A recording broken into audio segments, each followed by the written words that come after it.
Iniciamos. ¿Escuchan bien, verdad?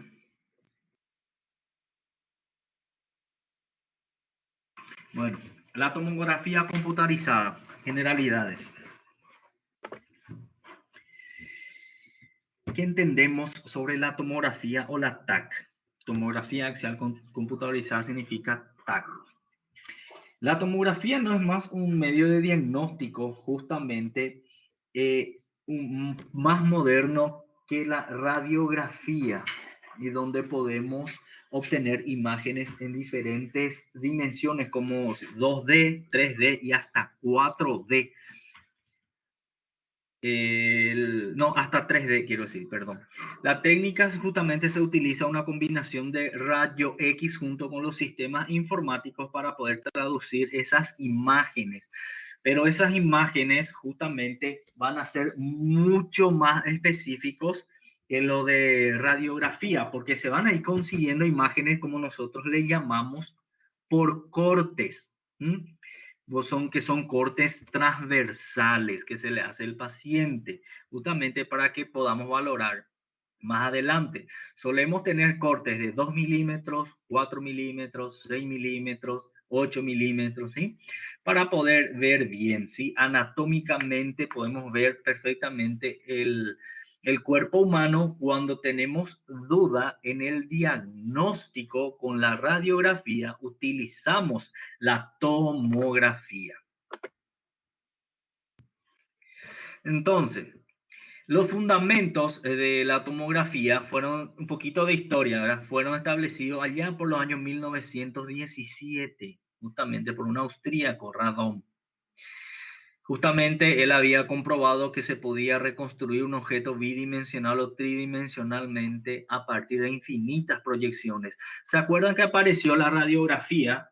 Que justamente era un método por imágenes tipo foto, ¿verdad? Donde se imprimía eso. Entonces, este médico austríaco empezó una serie de estudios para poder demostrar que haciendo varias imágenes consecutivas podíamos lograr tener un aspecto más específico de la parte anatómica estudiada. Y más adelante, casi 50 años después, justamente uno de los físicos, Cormack, había indicado esta utilización para aplicarla en la medicina. Y desde ahí aparece el ingeniero Guthrie, donde ha creado la tomografía computarizada propiamente dicha, que le valió el premio Nobel en el 79, donde empezaron a aparecer las computadoras y él hizo que eso pueda relacionarse con las imágenes y que no sean más fáciles. Bueno, aquí tenemos un ejemplo. Vemos aquí lo que es. Esto es el tubo emisor de radiografía.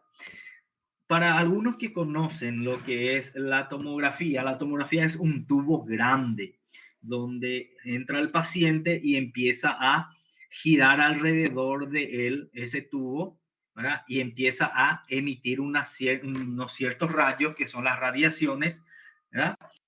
Y tenemos en todo alrededor del paciente los detectores que van a captar esa señal. Y al captar esa señal electrónica, se van a enviar justamente a un ordenador donde se va a digitalizar esa imagen y se va a convertir. ¿Entienden?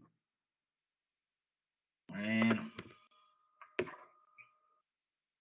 ¿Cuáles son los elementos que cuentan una unidad de tomografía computada? Debe de contar con una mesa.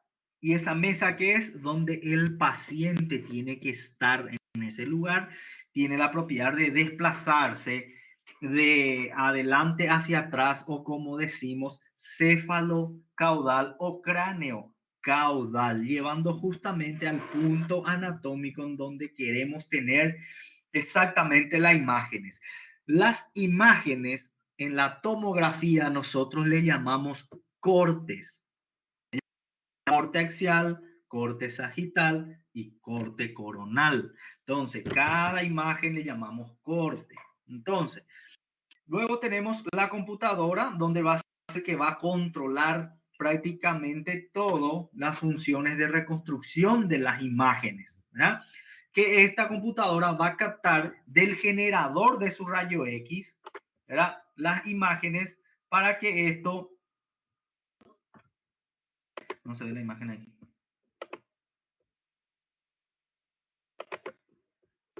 ¿Pareció? Para que esto pueda ser traducido en la consola de control, donde nosotros podamos individualizar la imagen, ver las funciones, ¿verdad? O sea, le pedimos al computador qué tiene que hacer, qué estructura él tiene que, nosotros queremos valorar y él tiene que mostrarnos, ¿verdad? Luego de eso, cuando le damos el OK, se almacenan en un disco duro las imágenes que son discos, ¿verdad? HD o discos magnéticos, justamente para que se pueda archivar eso y que más adelante se puedan también imprimir. Bueno, el monitor no es más el tubo de los rayos con los controles que van a brillar y van a dar tonos y contrastes. El monitor es la pantalla, ¿verdad? Donde podemos ir regulando. Y la cámara fotográfica de las imágenes es justamente para obtener el registro definitivo, o sea, imprimimos las imágenes con eso. Bueno. Y aquí en la otra imagen tenemos lo que es el tomógrafo. Yo creo que a usted no le aparecen, ¿verdad? Esto es el tomógrafo. Es bien chiqui el tomógrafo. Bueno, pasamos. Bueno, ¿cuáles van a ser? Vamos a la diapositiva número 8. ¿Cuáles van a ser las indicaciones que van a tener la tomografía axial computarizada? Bueno, las indicaciones van a ser prácticamente o es en todo el cuerpo. Todo el cuerpo puede ser estudiado, ¿sí?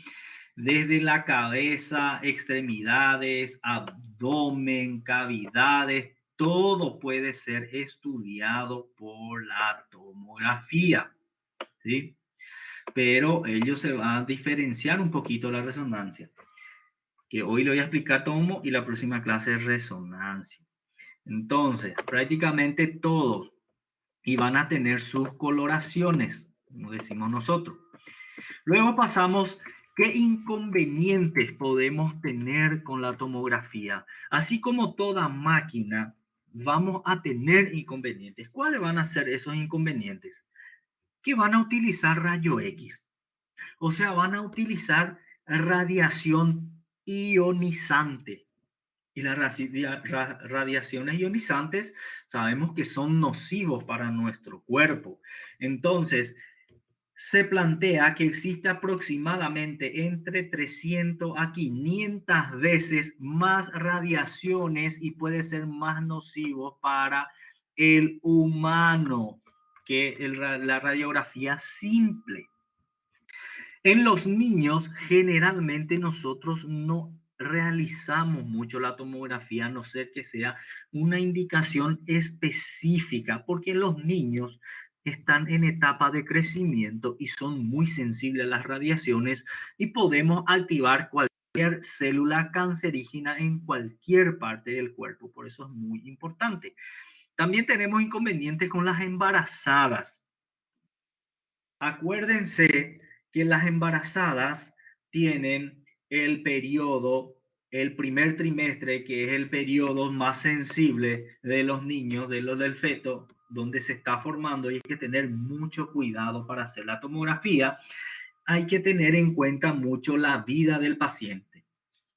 Si necesita exclusivamente para salvar la vida de un paciente una tomografía, ahí sí se puede hacer tomando todas las precauciones, ¿sí? La radiografía no es contraindicada en el niño. La radiografía tiene casi 500 veces menos radiación que la tomografía. Bueno, aparte de eso, ¿qué pasa con la tomografía con los medios de contrastes? produce mucha reacción alérgica. Incluso esas reacciones alérgicas pueden ser fatales. ¿Me entienden? Por eso hay que controlar mucho antes de realizar un estudio contrastado con la tomografía. Se hace una serie de estudios para poder saber si es o no alérgico ese paciente. La gente a veces piensa que hacer tomografía uno hace por hacer, pero no es así. Luego tenemos la escala de Housenfield. ¿Qué es la escala de Housenfield? Es nada más una gama de grises que van a permitir diferenciar el tejido del cuerpo. Pueden observar ahí en la imagen que está el negro, el gris y el blanco. Entonces, cada uno de esos van a representar una estructura. Y esa estructura, esa escala de valores, la computadora va a leer como números y que va desde el 1000, que va a ser el hueso, que va a ser bien blanco, hasta el 0, que es el agua, o -1000, que puede ser aire, que es totalmente negro. Vean, como vemos en el pulmón, es muy parecido a la radiografía, pero esto tiene una escala, ¿verdad?, de grises que uno puede maniobrar eso para obtener una mejor imagen. Entonces ya sabemos que cuanto más blanco es más tejido óseo. Y tejido óseo está compuesto por qué minerales, por el calcio principalmente. Por eso cuando buscamos una patología, que puede ser un cáncer o un tumor o productores de sales de calcio, vamos a ver de esa coloración. O podemos ver una coloración más clara, justamente como un quiste que va a estar compuesto por líquido, generalmente de agua o de suero, y va a tener una coloración más clarita, más gris, ¿verdad? Y el pulmón cuando está cuando también tenemos patologías infecciosas como son la gangrena gaseosa. ¿Conocen lo que es la gangrena gaseosa? Que produce gases cuando infecta un tejido. Y con la tomografía podemos ver unas imágenes negras, que eso significa aire, eso significa que es mal momento, ¿verdad? Que la infección ya se está gangrenando y está produciendo gases y se está volviendo grave, ¿sí? Bueno, entonces, dentro de este amplio margen, vamos a escoger entonces lo que se llama ancho de ventana. Ancho de ventana le damos más 200 o menos 200 porque cada región va a ser diferente, va a captar diferente las imágenes porque van a tener en su interior sangre, ¿verdad? Puede ser órganos huecos, ¿entiendes? O puede haber sobreposición de órganos y demás cosas, ¿sí? Los gases son resultado de la fermentación, así mismo los gérmenes van a fermentar eso. Bueno, continuando. Bueno, los medios de contrastes que vamos a encontrar en la tomografía lo vamos a hacer de tres tipos. Las formas gastrointestinales, intravasculares y los contrastes del sistema nervioso. Entonces, ¿cómo se administra? De forma gastrointestinal se puede administrar de forma oral o de forma en enemas por el ano, ¿sí? Justamente para ver todo el trayecto de los intestinos. ¿Ah? Intravascular van a ser justamente la aplicación por vía endovenosa o arterial para ver las estructuras normales o anormales, si hay presencia de estenosis de alguna arteria. Sí, es obligatorio la presencia del médico, radiólogo e imagenólogo para hacer eso. Es obligatorio. Obligatorio. El médico imagenólogo debe de estar presente en ese lugar donde se va a realizar el medio de contraste. Previo a la realización del medio de contraste, se le solicita justamente al paciente una serie de estudios para ver si no es alérgico al contraste, pero igual en el momento de realizar el medio de contraste debe estar presente el médico imagenólogo, ¿no? Luego pasamos a los tipos de contraste que podemos encontrar o medio de contraste. Vamos a tener dos tipos más utilizados, el iónico y el no iónico. Ellos van a tener una diferencia justamente, ¿por qué? Porque el iónico se va a transformar en sal sódica o meglumínica.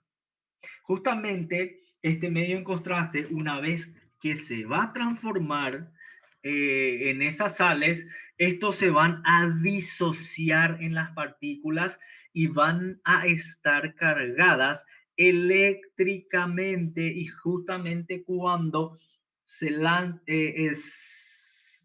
presiona el botón de la radiación de la tomografía, estos van a ir captando los rayos X por las partículas cargadas que nosotros le llamamos iodamida, amidotrizoato, ioglicato, iotalamato. Eso van a captar los rayos y le van a dar forma a esa estructura de que estamos estudiando. Luego tenemos el otro tipo, el no iónico.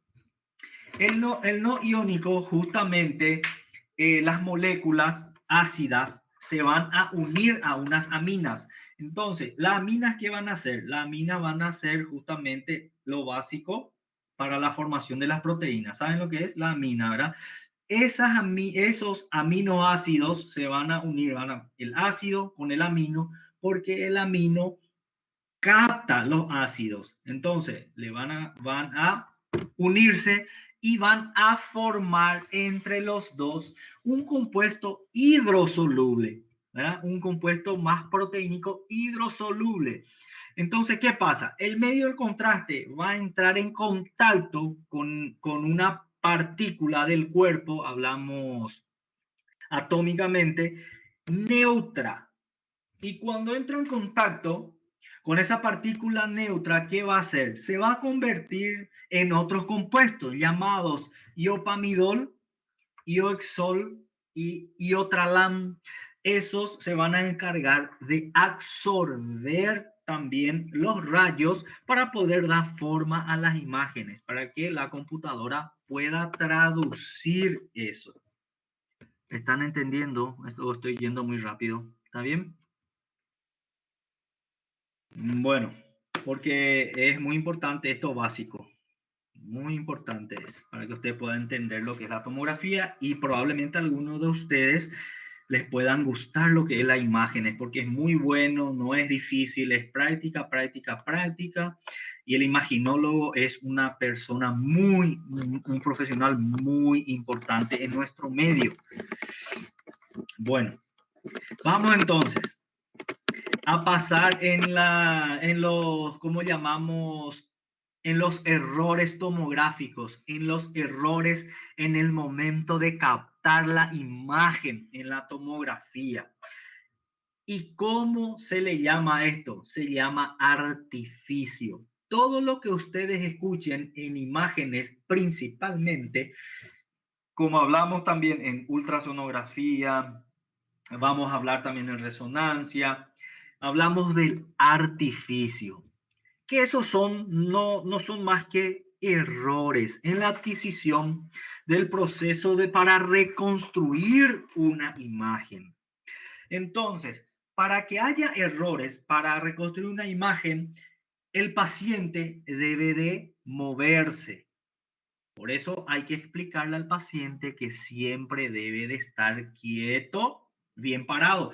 Por eso a muchos pacientes les cuesta entrar en la máquina de tomografía porque no aguantan quedarse ni 5 minutos quietos.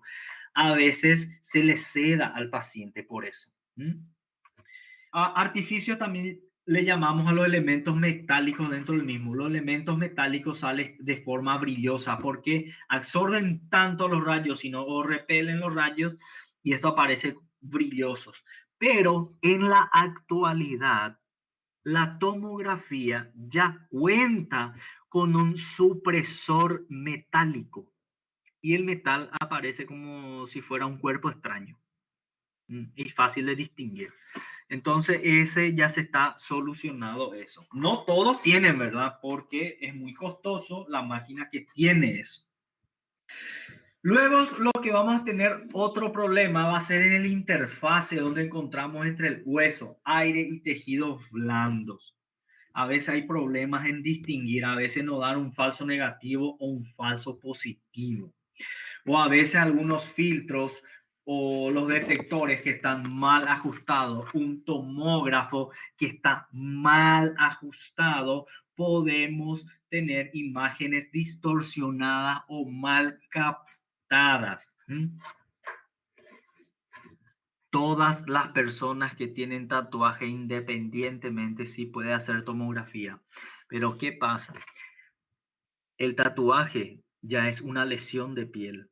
Entonces hay que tener mucho cuidado, no indicar por indicar a una persona con tatuaje, porque aumenta mucho el riesgo de cáncer de piel. Así como una persona que es muy tatuada, con el sol también aumenta su riesgo, porque ya es una piel lesionada. Acuérdense que el tatuaje lesiona la piel para poder impregnarse, ¿verdad? ¿Saben en qué capa de la piel se impregna la pintura del tatuaje?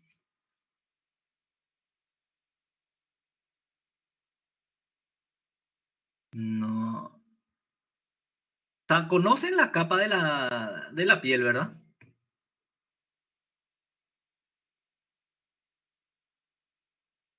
¿Cuáles son las capas de la piel?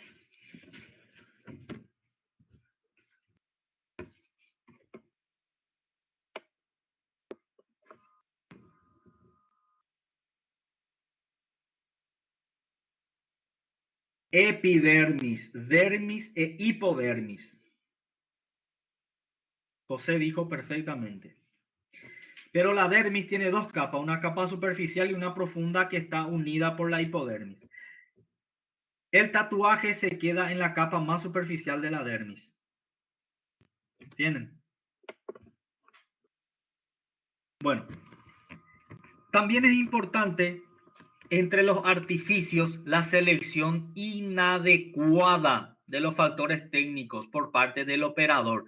Supongamos que queremos nosotros hacer una imagen de cráneo y ponemos en la computadora que nos haga la parte de rodilla. Entonces él empieza a tomar una serie de imágenes. Generalmente el cráneo necesitamos de X cortes más de la axial, ¿verdad? Que más estudiamos. Y a veces tomamos mal nosotros esas imágenes y se distorsiona todo en el momento. Bueno, la tomografía no solamente es mala, tenemos también los beneficios. ¿Cuáles van a ser esos beneficios que va a presentar la tomografía? La información excelente de procesos infecciosos, malformaciones, tumores y traumatismos graves. Nos permite a nosotros, principalmente nosotros los ortopédicos, para tomar decisiones en el momento de poder poner un implante ortopédico, para ver la vía de abordaje, para ver la manera de reconstruir una rodilla, un hombro, ¿verdad? Para la columna. Bueno, en ortopedia y traumatología, todas, anoten todas las fracturas intraarticulares se realiza tomografía, ¿sí? Entonces, ¿a qué nos va a llevar eso entonces? Tomar una buena decisión y también para tener una planificación prácticamente perfecta para el tratamiento y el abordaje quirúrgico. El paciente entonces con eso, ¿qué gana? Menor estadía en el hospital, menor gasto para el hospital y para el paciente. O sea, es bueno para todos. Esos son los beneficios de la tomografía. Bueno, ¿cuáles van a ser los riesgos? Que todos sabemos que la tomografía es muy riesgosa. Pero muchos pacientes a veces no quieren entender y vienen y me dicen, hacemos una tomografía, doctor, haceme. No. Tiene sus indicaciones, tiene. Porque justamente la irradiación que va a tener y utilizar justamente es altísima. Entonces debe ser evitado principalmente en niños y en mujeres embarazadas, a no ser de que sea muy necesario. Acuérdense, una tomografía de cráneo, un ejemplo que les puse aquí, te puede dar mínimamente 115 radiografías. De tórax, ¿me entienden? Puede dar 400 radiografías. Y de abdomen hasta 500. Imagínense, hasta 500 veces más peligroso puede ser. Entonces, se hizo una escala de medición de radiación justamente recomendada, que son de 100 milisegundos voltios que van a presentar el paciente cada 5 años. Hay que hacer una dosificación en las personas que trabajan. Por eso es muy importante esto, hay que tener en cuenta. Bueno, luego pasamos a la radiografía más avanzada, que ya es más hacia nuestra época, donde viene justamente a ajustarse a la demanda de la medicina y de la modernidad, que es la tomografía axial computada helicoidal. No sé si ya habían escuchado sobre esto. Bueno, esto no es más la tomografía que se va a hacer de forma helicoidal o en forma espiral. ¿Cuál va a ser la diferencia con la otra? Que la adquisición de las imágenes van a ser continuas y anatómicas. Con la tomografía computarizada helicoidal podemos reconstruir imágenes, o sea, tener una imagen en 3D. ¿Y cómo hacemos eso? Hacemos con los movimientos, ¿verdad? De desplazamiento constante del paciente mientras el tubo de rayo X gira permanentemente a su alrededor y el paciente va y viene, se va desplazando, va y viene y se va tomando las imágenes. Entonces, la tomografía axial computarizada helicoidal es más avanzado otra vez, porque ahí ya podemos hacer la reconstrucción en 3D de prácticamente todo. Un paciente con COVID, el estudio no. Justamente gracias a la tomografía se descubrió los patrones característicos alveolares del COVID y después se hizo la anatomía patológica para confirmar. La tomografía es el mejor estudio. Bueno, pasamos. Un ejemplo de la tomografía helicoidal. Vean, el paciente va y viene, se va desplazando lentamente mientras va girando el tubo alrededor y va captando las imágenes.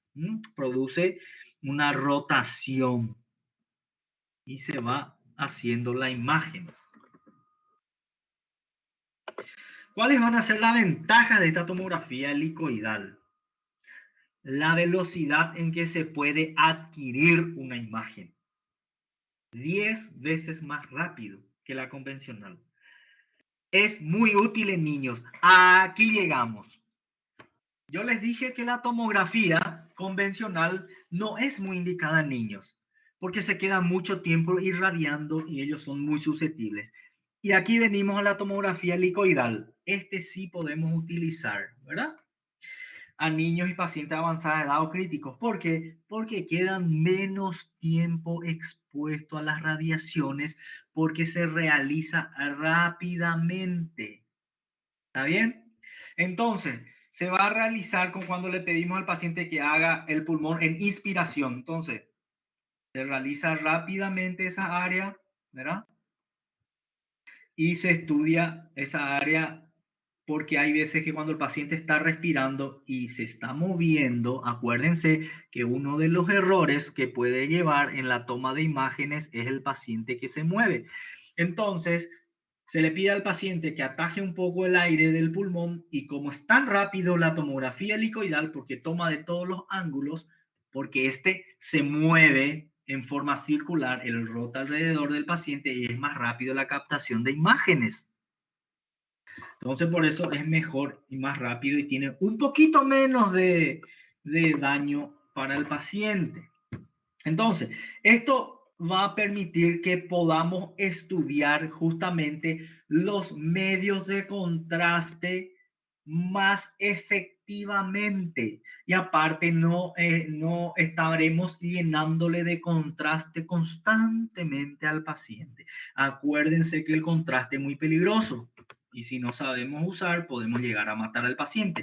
Entonces, cuando tenemos esta tomografía helicoidal, pasamos de una al contraste y ya le hacemos el estudio al paciente sin necesidad de llenarle de contraste. Ahorramos también. Entonces conseguimos la mejor opacificación de los órganos. Tenemos un ahorro de contraste. Tenemos justamente un ahorro del paciente en menos daño le vamos a producir en los tejidos. Podemos realizar estudios bifásicos. ¿Qué entendemos del estudio bifásico? El estudio bifásico no es nada más estudiar una región anatómica usando solamente inyecciones de contraste justamente en la fase arterial o venosa. ¿Y qué característica esencial tiene esto estudio bifásico? Que aumenta considerablemente el rendimiento del examen y podemos ver con más nitidez lesiones vasculares y los tumores, porque los tumores de por sí, algunos tumores malignos tienen una vascularización propia. Por eso es muy importante la tomografía helicoidal, realizar los estudios bifásicos. El contraste va a durar el tiempo de que demora, por ejemplo, si es vía oral, el tránsito gástrico. Y si es por vía endovenosa, por vía parenteral, el tiempo que demora en circular toda la sangre y que el riñón y el hígado le empiecen a metabolizar y a filtrar. Eso va a depender también de cada paciente, pero generalmente es rápido. Acuérdense que la circulación es rápida. Entonces va a depender. Y aparte de eso, cuando vamos a hacer un estudio bifásico de una red vascular, hay arterias y venas específicas que debemos de punzar para poder poner el contraste. ¿Dio para entender?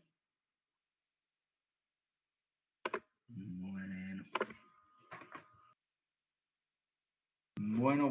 Vamos a pasar entonces, ¿para qué también nos sirve el estudio helicoidal? Para estudios volumétricos. En los estudios volumétricos nos van a dar a nosotros una mayor especificidad, calidad de la reconstrucción de una parte anatómica y se hace de una manera muy rápida y va a agarrar distintos planos y la calidad es altísima. Un ejemplo, en la tráquea, muchas veces la tráquea no se observa bien en la tomografía, pero cuando hacemos estudios volumétricos podemos hacer estudio de la tráquea, columna, uréteres, fracturas complejas, angiografía. Este estudio actualmente es muy importante en las patologías pulmonares, porque las patologías pulmonares se parecen muchísimo. Entonces, cuando un paciente sufre de una embolia pulmonar, que es lo que nosotros tememos mucho, donde se va a ocluir el árbol bronquial, podemos ver con esto y podemos intervenir para poder quitar la embolia, pero para eso está el tiempo. Si el paciente está mucho tiempo con la embolia pulmonar, puede morir enseguida, por eso es muy importante. Los aneurismas aórticos. hipertensiones renales. Es muy importante. Bueno, entonces les tengo unos ejemplos de los usos más frecuentes. Pueden ver ahí, prácticamente en neuroradiología y en tórax, vean la cantidad, cráneo, cuello, laringe, hipófisis. En muchísimos lugares podemos realizar. En todo, en todo, agenesia renal, en todo se puede hacer. Absolutamente todo. Vean en tórax. Otro ejemplo también en abdomen, en pelvis. Vean la cantidad que se puede realizar. Biopsias guiadas. En todo, prácticamente. En columna. Es más indicado esto en pediatría que el otro, que el convencional. Estudios vasculares. Aquí les traje un ejemplo de prácticamente todo en lo que se puede utilizar la tomografía. Bueno, para que nosotros entonces podamos realizar la tomografía, ¿qué debemos de tener en cuenta? La preparación. ¿De qué va a depender esta preparación? Bueno, primero debemos de saber si vamos a necesitar de un medio de contraste o no. Si no necesitamos medio de contraste, no es necesario preparación.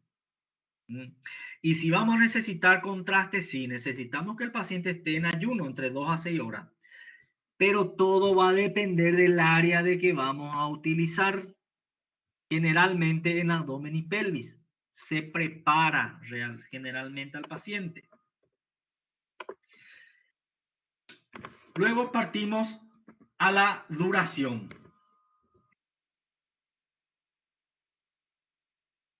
La contraindicación del contraste es la alergia.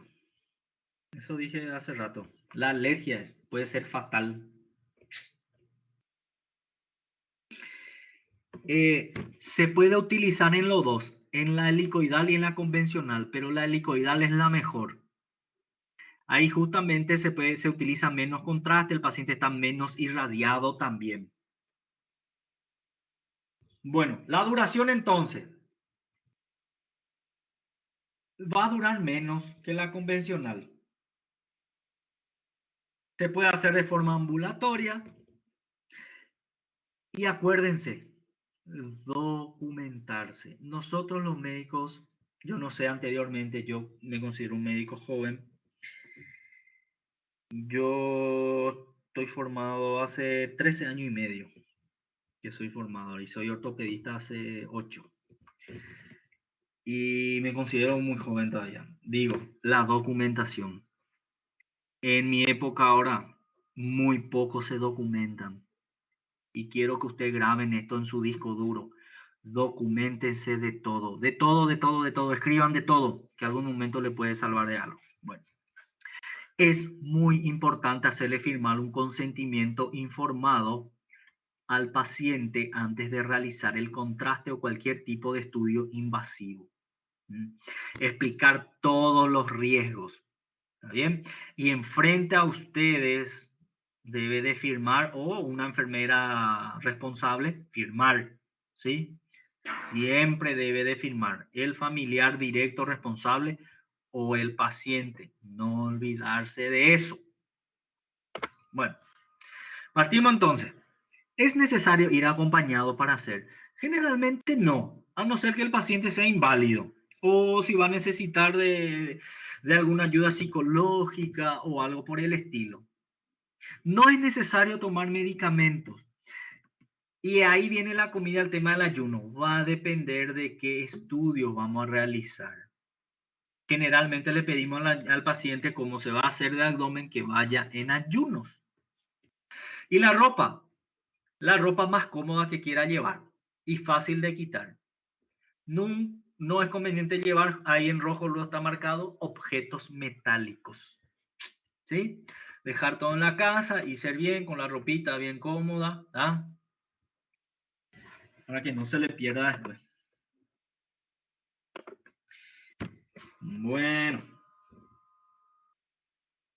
una cosa muy importante y quiero que graben y que no se me olviden de esto, ¿sí? Muchos pacientes tenemos en nuestra actualidad que es una enfermedad prácticamente pandémica, que es la diabetes. La diabetes, uno de sus tratamientos es la metformina. Es muy importante saber si el paciente es diabético y si es tomador de metformina porque hace reacción secundaria con el contraste intravenoso. ¿Está? Por eso es muy importante saber también si no tiene enfermedades de bases renales, cardíacas o hepáticas, porque justamente en el riñón es donde se va a filtrar y a donde va a metabolizar. Es importante saber. Por eso, grábense, antes de realizar un estudio al paciente, suspender su metformina, ¿bien? Cuando se le va a aplicar el contraste, ¿sí?